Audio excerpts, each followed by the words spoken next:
Okay, this is the beginning of the Larimer County Tree Farmers Annual Picnic. And we're going to be looking around, talking to some people, and giving you a brief idea of what it's like to be a tree farmer.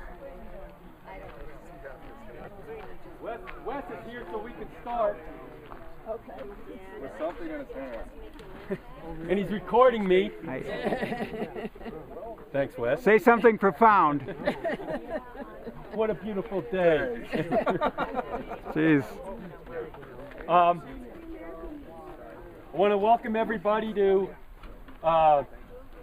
Larimer County Tree Farm Picnic, the 2013 edition.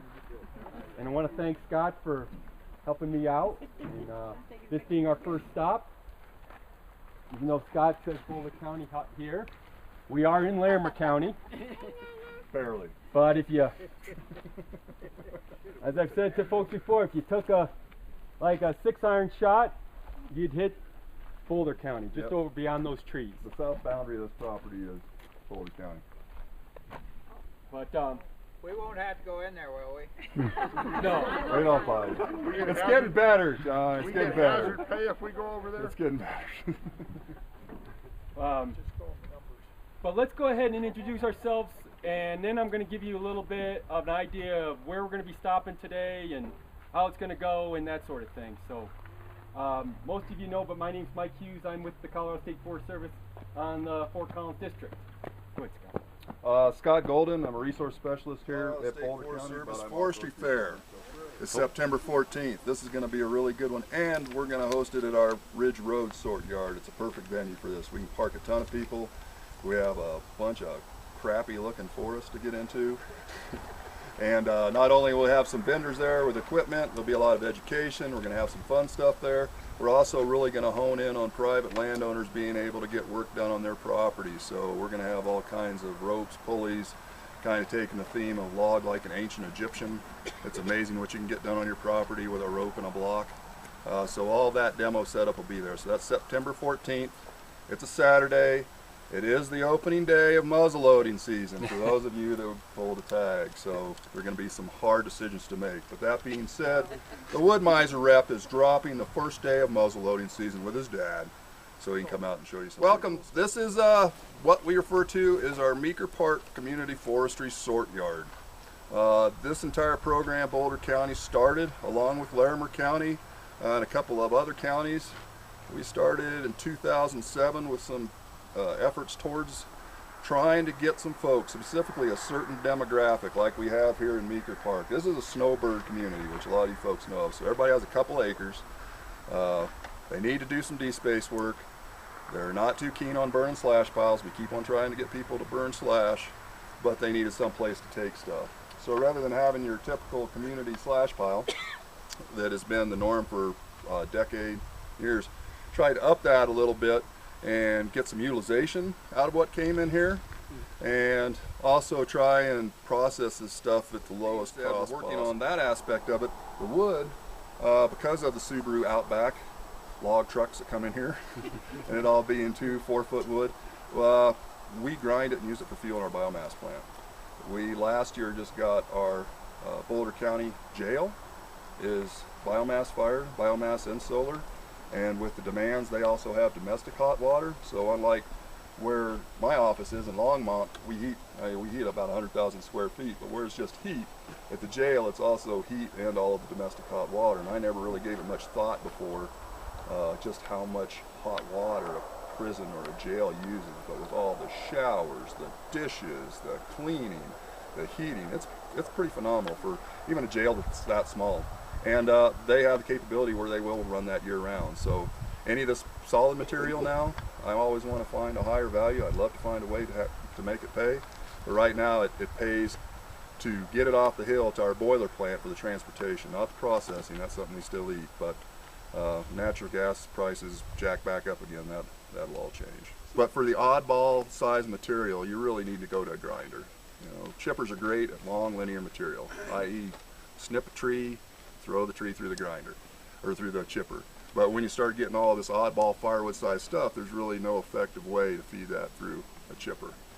in any kind of volume. So that's why we're looking at And the grinders. biomass you're burning those in. It's in some sort chip of or ground form. Correct. Correct. As opposed to where we'll be going here in just a minute, and that's what's a cordwood boiler, right? Right. Right. Whereas actually firewood that they're throwing in there, but much smaller scale. I mean, between the two biomass plants right now, we're heating about 175, 190,000 square feet, and then domestic hot water for about 70,000 square feet. Basically, with biomass plants, the bigger the plant, the worse fuel, the less quality fuel you can put in it. It's like in Mark's old stomping grounds up in Minnesota. St. Paul Heating District, they use about 70 semi-loads a day of the nastiest stuff you could possibly imagine that goes off the back end. That thing's huge. It heats the downtown district of St. Paul. So anyway, we're always looking at ways to try and use this product, get somewhat creative. We definitely want to push the local markets. You have to go for the low-hanging fruit. I'll throw out biochar as an example. These guys have been puttering around with this for years and beating their heads, and they're trying to get farmers to use biochar, Why does a farmer want to use biochar when it's a lot less expensive and easier to take an ammonia tank out there? So it builds, so you can say it for all the right reasons, but the reality is it has to come down and make economic sense. They were trying to really push to get biochar in the agriculture market. Well, in that conversation, what's a much higher value? And I know Carl's already figured this out because this is a good chunk of what renewable does. We have all kinds, especially in this county and to the south of us, mine reclamation going on, all these tailings piles. All of a sudden you're getting into super fun site type stuff. And all of a sudden that biochar that was worth pennies, F that, is worth a lot more. So all of a sudden they crack that market, and they're selling everything and they can't make it fast enough. Yeah. So always go, you want to say the low-hanging fruit, but you always want to go for the highest value. And that's how they're probably going to be able to make that work. Now it's just getting the supply, like Mark alluded. We actually are getting some markets come back, and the days of being able to just do nothing but bring in these nice lodgepole saw logs and chew them up and turn them into something else. They're going to have a greater purpose, or they're going to get chewed up and turned into something else. This is Vance's property. There's a brass cap right over here that I'll point to, which separates. This is 160 acres. That's right. So if it's 160 acres, Ray, what's this length right here? Quarter of a mile. No, half a mile. Half a mile. So Ray had Mark come up and put in these 3 patch cuts. Yep. 1978, 79. 78 or 79. 1993 or 94. I came on the district in 91. Oh, no. I came on the district in 91. Absolutely not. I will bet my youngest son. Oh. Where we're gonna go. We're gonna walk along here and see some work that Tony has done, just most recently. But we're also gonna cross the creek here, this little creek right here, and just walk into the edge of this cut. And I want to show you what has happened over the last 20 years as far as planting and reforesting these areas to something beyond just lodgepole pine.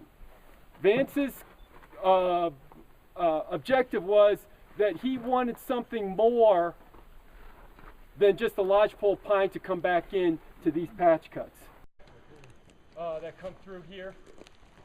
We have thinned this. We've come along with both loppers and chainsaws to thin out the lodgepole a bit, because again the Brand family does want more than just lodgepole pine. So this spruce you see here was one that we planted. Now we probably planted this spruce 12 years ago, but just slow and steady. A most recent issue of what used to be the Tree Farmer magazine, which is now called Woodland. And there's an article in there on page 10 that's called Super Fires. This is an article, and I think Mark, you even used that word super fires earlier this morning. about our most recent wildfires. Well, the forest land fires over the last few years and how they've just become larger and more destructive and that sort of thing. So anyway, I was able to get, 30 or 40 copies, so I thought, well, I'll bring up a bunch up today. So anyway, this magazine though has changed, as I mentioned.